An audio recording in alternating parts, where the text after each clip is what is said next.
That was by design by Rites of Spring, so stay tuned. What a great day it is. You got Zonk to find? It's a pill from the Telegram CFI. Oh, that's the mood. That's the mood of this. So the flavor of this month, if I do dare say, the flavor of this month is...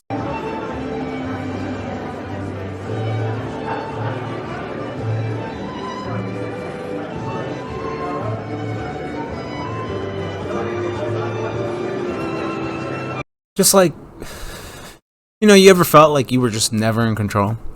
I mean, well, in my analogy, it's life. Everybody always feels like they're not in control in life, but in Joe Biden's case, is he in control of anything? Well, I mean, no, he doesn't even get to decide how much ice cream he gets to eat either.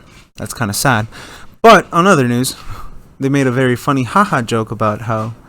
My name is Joe Biden. I'm Barack Obama's vice president. And I'm Jill Biden's husband. I don't know what to say anymore. Do you? At this point, either his cognitive decline has gone to such steeping levels that I don't even think he's aware what year he's in. So I really have nothing to say about that. I think the clips from this and then Barack's next... Thank you. Vice President Biden, Vice President. That was a joke.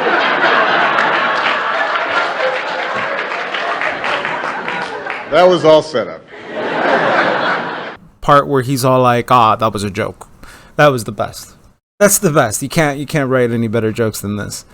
And these are the same people that financed the original coup in Ukraine, right? The whole fact that Ukraine is in the situation that it's in is because the Democrats decided to fund paramilitary groups in Ukraine to then assist in the new usherance of a... 2016, one of the last things in that Congress with Obama was, are we going to continue funding neo-Nazis in Ukraine? On the docket. And then 4 years later, they say they don't exist. Well, they do exist, and here's all you liars covering their existence for the last 20 years. Ukraine celebrates Nazi collaborator, bans book critical of pogrom's leader. Times of Israel. Ukraine makes birthday of Nazi collaborator a national holiday and bans book critical of anti-Semitic leader.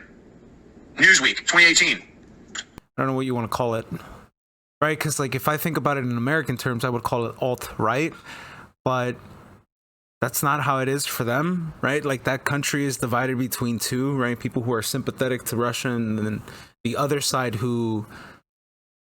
I don't know, I've heard some local leaders call it a very Catholic influence over the people where... they seek sovereignty over Russia. They reject Russian identity. And it's kind of crazy because it's this is the inversion of what would happen with social justice warriors, but yet this entire cultural movement was sponsored by Democrats. Gets you to think, doesn't it? How we then saw that happen with locally here in America with very small right-wing groups that were amassing, but yet it was the same tactic. And now I'm just thinking about it wait, how much of that was...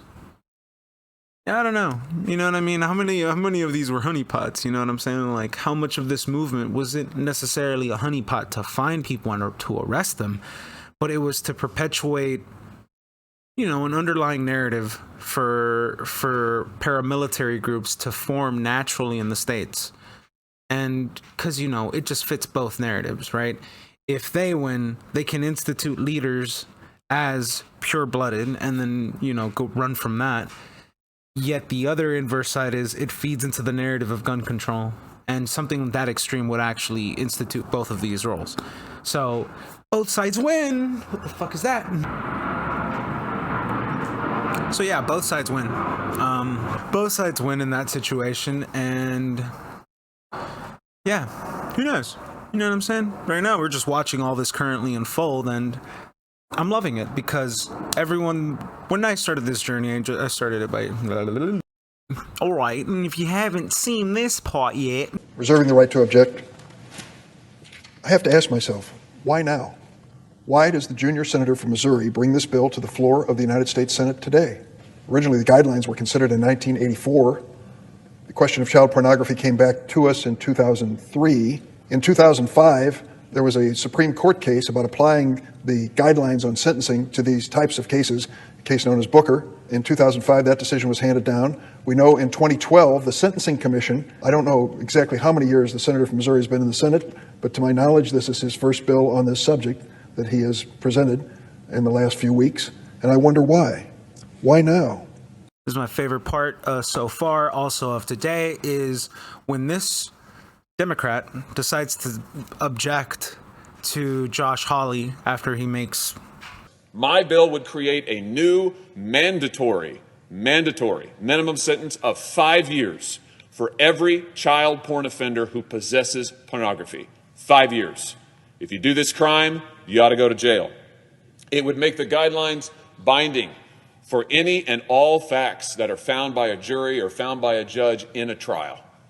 Restore the law to what Congress intended back in 2003. Take away discretion from judges to be soft on crime and get tough on child sex offenders.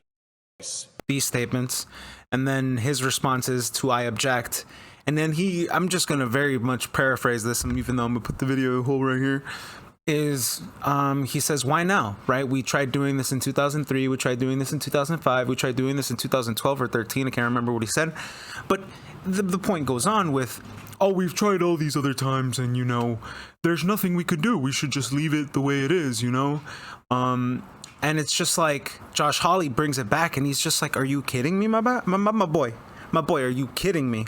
And he breaks it down, and so the whole point is, we see these clear moves, kind of like moving along with them trying to incorporate aspects of control. People don't want to call it that, but it's like, that's political control. When you have a judge that leans in a particular fashion, well, it gives you identifiable proof that this person will make certain decisions based on what comes up. And then we're currently seeing Disney unfold, but even my opinion, that's a whole distraction, because in reality, we still need to see the second part of the Ghislaine Maxwell trial. Like, we haven't really seen all of this really unfold, because we've only really scratched. We've only really filed the sides of the situation that we're currently seeing. I don't know. I think about it as we are barely beginning to watch what's about to really unfold. And I'm not even going to talk about the Durham case. None of that shit matters. At the end of the day, it's the fact that there is now a narrative in the public sphere about pedophilia.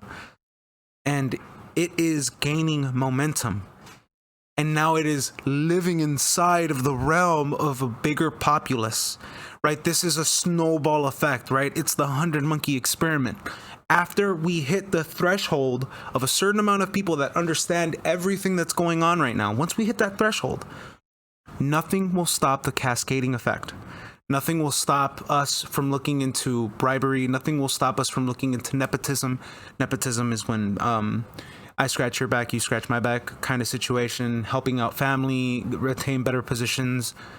Like, I don't think people are ready to understand how, right? And I'm just talking about the cases that we're currently seeing unfold in front of our faces, which is Hunter Biden laptop, Disney, and the judge nomination. And just the fact that even Josh Hawley trying to implement new laws is already meeting resistance from Democrats. The narrative is there. It's going on.